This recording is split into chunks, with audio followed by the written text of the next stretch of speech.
Did you get a sense of Shoghi Effendi's energy, physical vigor, activity?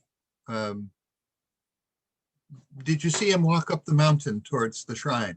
No, those were all experiences that the Persian men, Baha'i men, who were pilgrims, would have had with Shoghi Effendi. Uh, he, I only would see him as he would be already at the dining room table in the dining room where we would eat Mhm. at number 10 Persian Street, which was being used as the Western Pilgrim House at the time that I was on pilgrimage in 1956.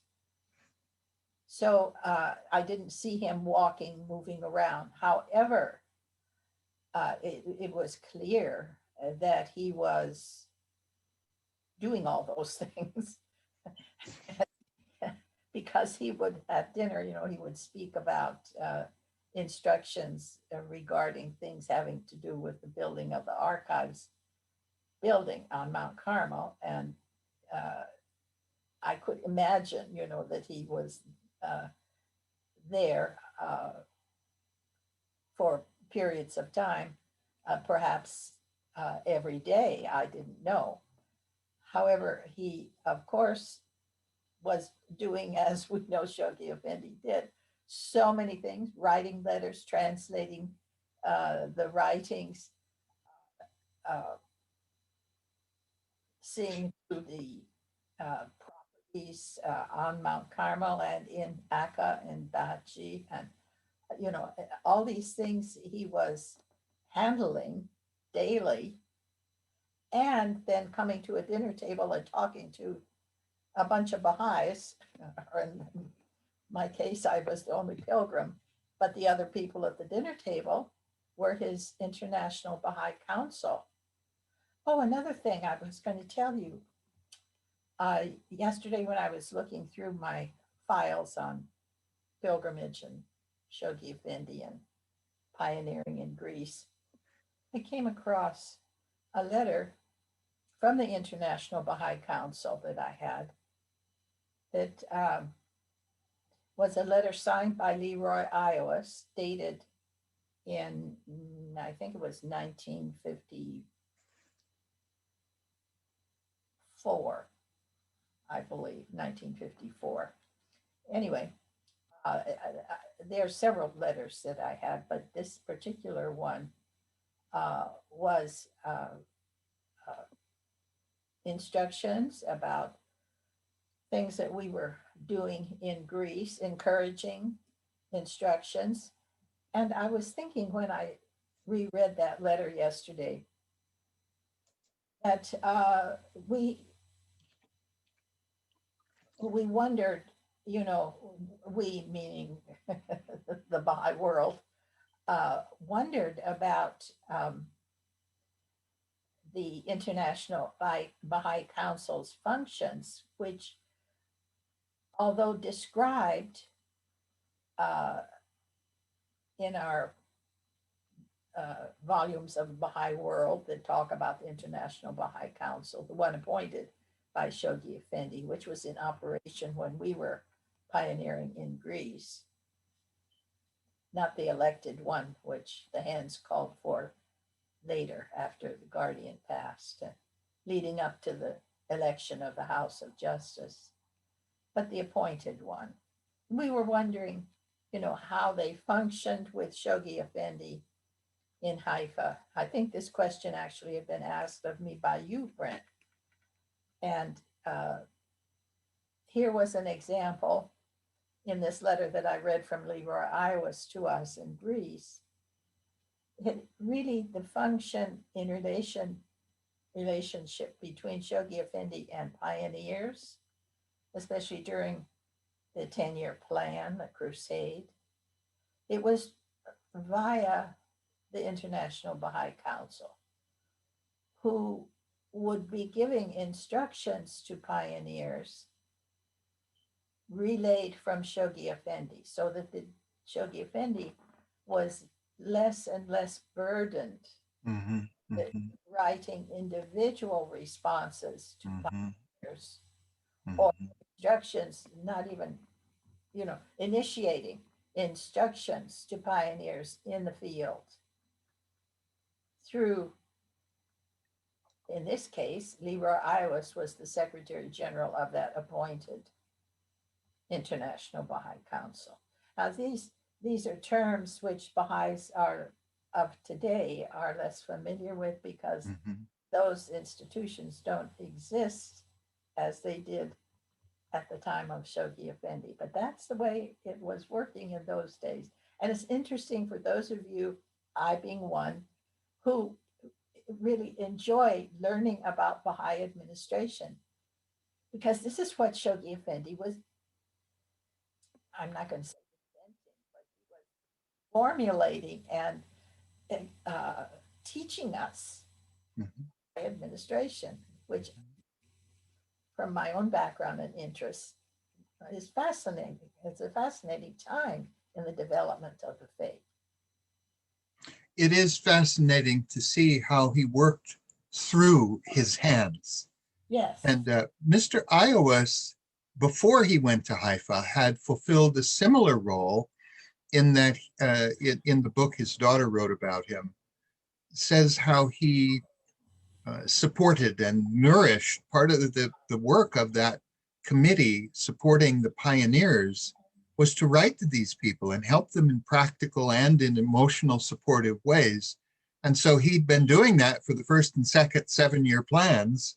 And then he did that and much more during the crusade. Mhm. Yes. What I was thinking of is the experience mentioned in that book where the guardian had climbed up on some scaffolding on the shrine of the Bab. And Mr. Iowa said something like, be careful, or are you sure you want to get up there? And Shoghi Effendi said, Leroy, Mountain you climber. don't realize I'm a mountain climber. Yeah. Don't and worry about Shoghi Effendi. and he wasn't talking about walking up some hills. He was talking about being on the top of Alps with one leg this way and one leg that way. Isn't that a wonderful picture? It's astonishing. Yeah. Don't know who took that photo of him up there on that snow-covered mountain, spread eagled, I guess you would say, on that hill with the. I love that picture. Yeah. Yeah, and we see him, or I started seeing him as more of an intellectual, and sort of in repose, but he was a very energetic man, Yes. and riding bicycles up and down the Alpine roads and so on. Um, Well, anybody who had walked from number 7 Persian Street, which was the master's house that Shoghi Effendi lived in after master died, anyone who had walked from number 7 Persian Street up to the Shrine of the Bab, you had to have some degree of energy to do that. mhm, And as far as I know, he even though he did have a car and a driver, I didn't see him doing this walking, but he may have continued to mhm, all mhm, his life because he was a bit athletic, I guess you would. mhm. Yeah, but he enjoyed it out in the countryside rather than in the city in Haifa. Mhm. Sheila, before, over the last few days when we have corresponded, um, we've been looking at some of the passages from the master's will about Shoghi Effendi. And I wondered if any of them had triggered any insights that you could share about what you observed of the guardian's nature.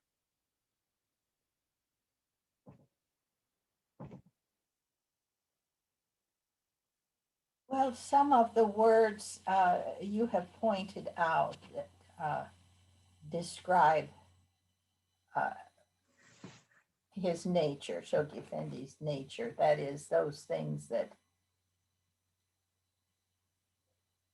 are qualities of character. I I think, I wasn't thinking of those things while I was in his presence, but of course they influence coloring my view of him. So I don't think I discovered anything new that had not already been observed by others. Uh, but certainly all the qualities that do describe Shoghi Effendi, I saw present in him. The you can compare what Baha'u'llah wrote about Abdul Baha in his writings, including the Tablet of the Branch. And I think that Baha'u'llah's words at one point referred to Abdul Baha as this branch of holiness. And then in a similar spirit, but at a lower level, Abdul Baha wrote of Shoghi Effendi as the sacred and youthful branch. And it's similar to the branch of holiness. And in a number of passages, Baha'u'llah says to be under the shadow of Abdul Baha, and Abdul Baha says to be under the shadow of Shoghi Effendi. And there's really a striking comparison between how Baha'u'llah wrote of Abdul Baha and his influence in the world, and how Abdul Baha wrote of Shoghi Effendi. I see that. The youthful branch, branched from the two hallowed and sacred lote trees. The sign of God. How do you understand that phrase, the sign of God? Well, to me, it's a description of what it means to be the center of the covenant. The center is that sign of God.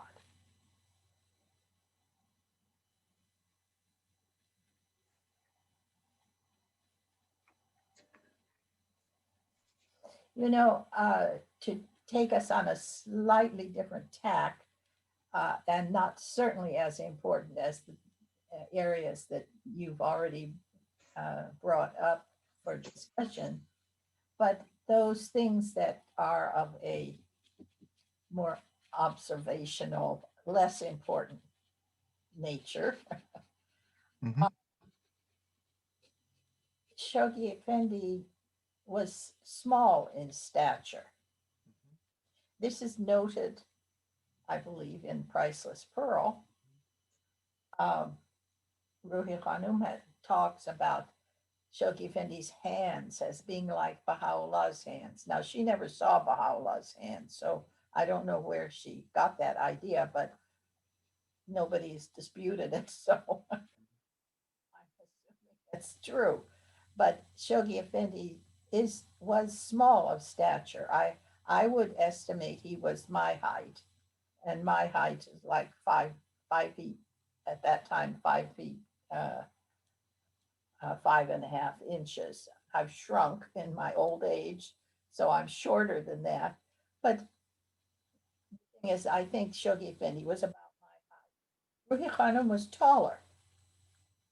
Uh, Many of the Baha'is that might be hearing this at some point, this conversation of ours, many of the Baha'is will have met will have met Ruhi Khanum, less so, unless they went on pilgrimage in the days of Shoghi Effendi, and there are fewer and fewer of us still alive. But Ruhi Khanum traveled all over the world, and many Baha'is met Ruhi Khanum. Of course, she passed away in the year 2000. So if those who listen to this have become Baha'is in the year 2000 or later, they may not have met her either. Yes, yes. This is just a physical description now I'm talking about. Mhm. Um, Effendi's height, although was not tall, he was a giant in the minds of those of us who met him. I mean, there was no question. Very often, size and height is accompanied by a expectation that this is a person of importance. Now, I'm just a medium height person myself, Mhm. and I don't think about these things very often. But sometimes, when people ask me, "Well, what did Shoghi Effendi look like?" You Mhm.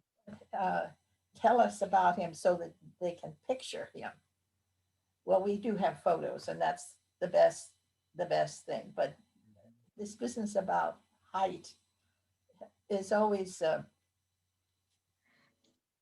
little strange, I think, Yeah. uh, when you read that he was really, it wasn't he was short, short, short. It just that he did not have great height. Mhm. Nevertheless, in meeting him, if you were a Baha'i, I don't know if you were not a Baha'i, what you would be thinking.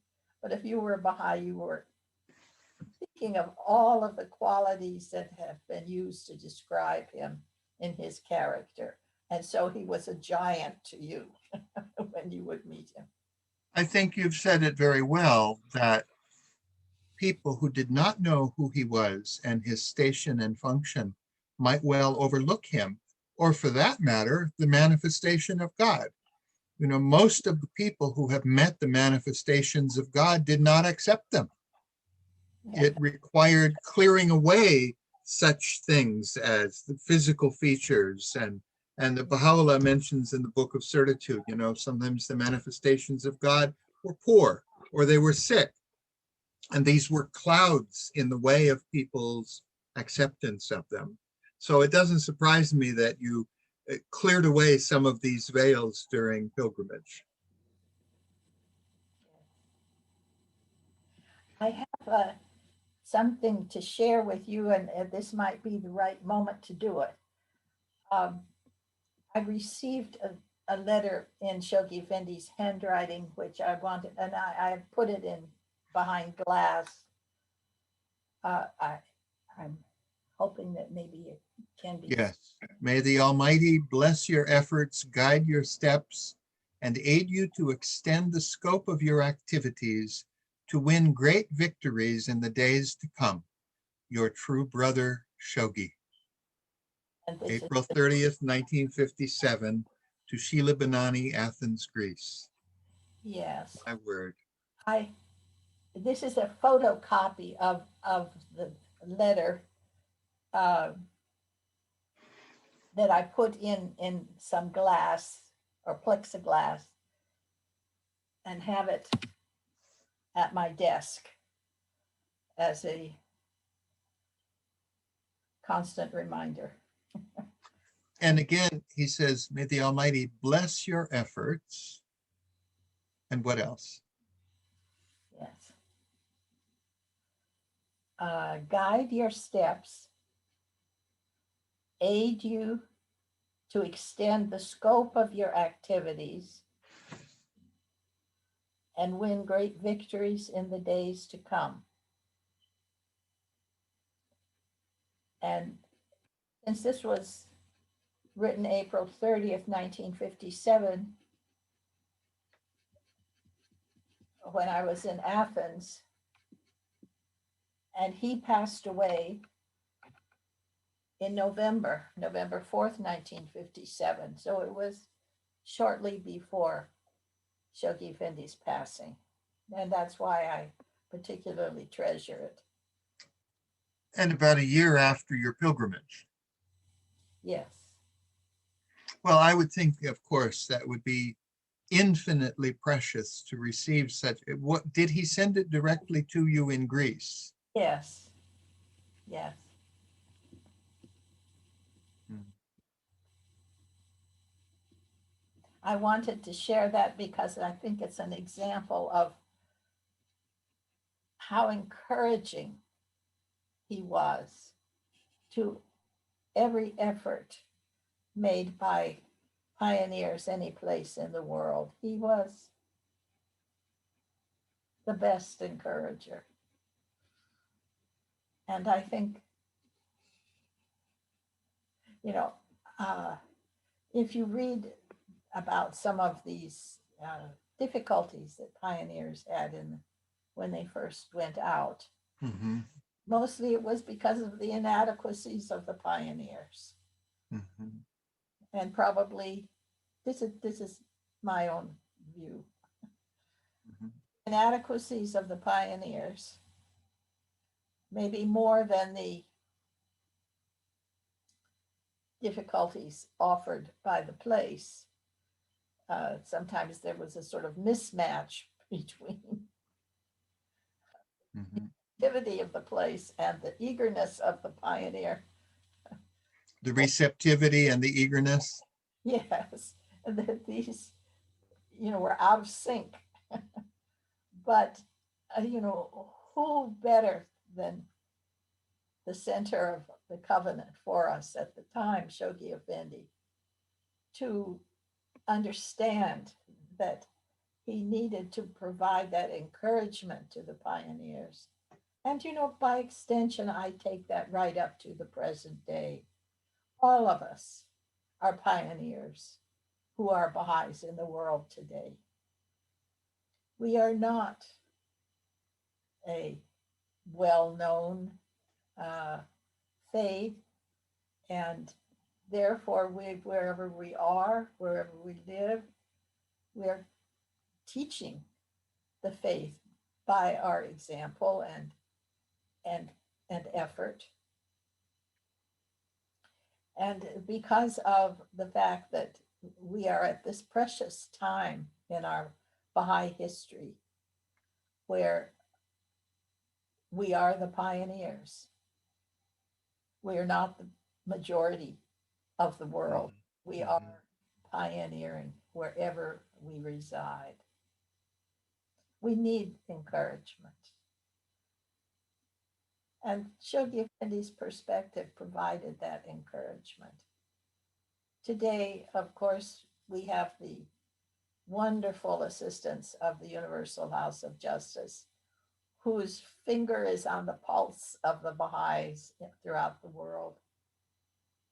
We are so fortunate that we have with us always this center of strength in the Baha'i administration.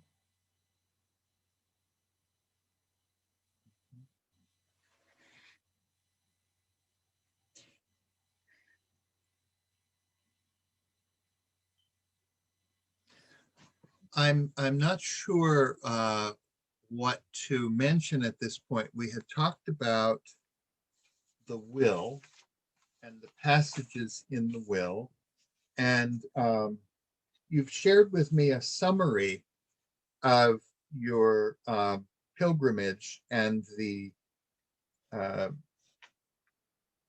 topics that Shoghi Effendi spoke about.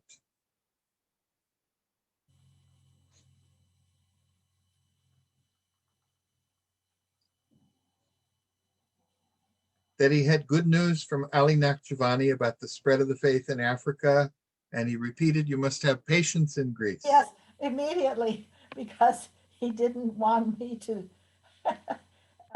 again think, oh, but this is not happening in Athens.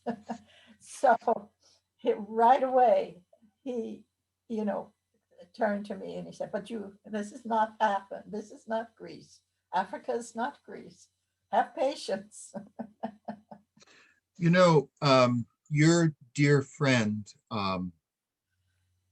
Margaret Naismith, uh, said that uh, when when I said to her, I was a brand new Baha'i, and I repeated what others had said. Oh, the writings of Shoghi Effendi are so difficult. And she corrected me. And she said, no. The Guardian's writings are magnificent. They're beautiful. They're clear. And she corrected my perception. And I've always been grateful to her. And, of course, my only connection with The Guardian is through your experiences and The Priceless Pearl and his writings. And there's nothing like his writings. They're the substance that flows through his writings, the realities, I don't know what words one uses, but they are, of course, absolutely unique nourishment and knowledge. But I wondered if you had any observations of your own on his, like you're reading his World Order letters now. I can share with you something that was just said to me in one of my Zoom classes on World Order letters of Shoghi Effendi by a young woman who is in the class. She's a relatively new Baha'i, and she has, as a result of reading these letters, developed such an interest in history. She said, this she said aloud, and everybody on the Zoom heard her, so it wasn't just in a private conversation with me. She said, when I was in school, I never appreciated history. Now, the way Shoghi Effendi writes in these World Order letters, he in the briefest form, in his long clauses within sentences, but they are a summary of the history of what was going on at that time, which we see is still going on in our time.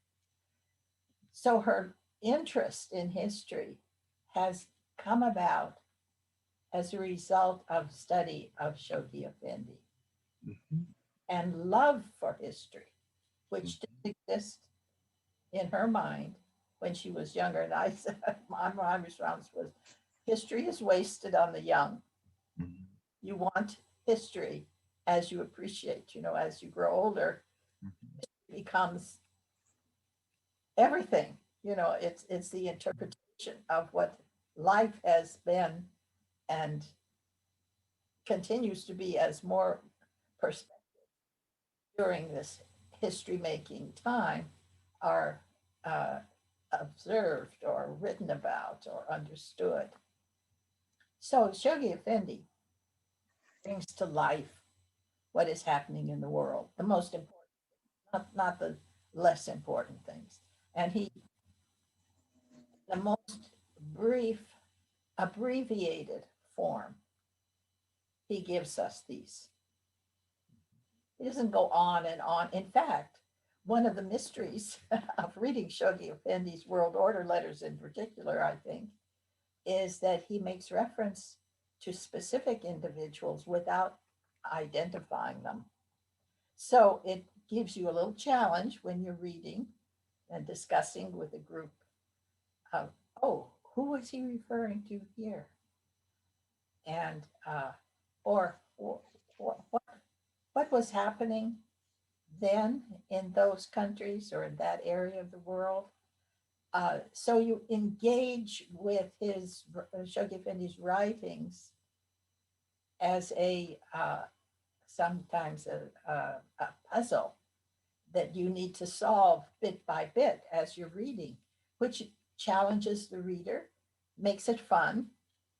Uh, it's not just all cut and dried and laid out there and you just memorize a bunch of facts, like very often those of us who were not taught history or social studies in elementary school very well, were not taught it properly, had an unhappy experience with history learning, gain an appreciation when studying Shoghi Effendi with the right attitude, with the right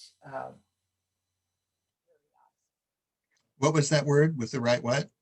attitude, attitude and the right curiosity. One of the things that I constantly see in his writings is his faith that whatever Baha'u'llah said, whatever Abdul Baha said, we could rely on. And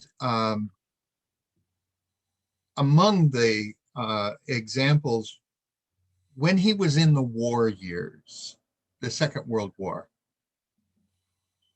he was not concerned, like you say, about the details. He described it in broad terms, and he was about his business, and he directed the believers to be about their business, and that somehow out of this welter and chaos, God's will would be done in mysterious ways.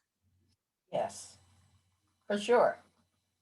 Yes, and he would stress this. He stressed in what he spoke to me, not in just what we read. He has written. Shoghi Effendi stressed the importance of God's plan. That's the plan that we don't understand. That's the plan that we don't understand because it works chaotically. It interrupts. It makes life difficult for people, but in a way that pushes forward the direction that is God driven. God driven. God's plan is not our plan. That doesn't mean that it is bad for our plan. It interrupts our plan.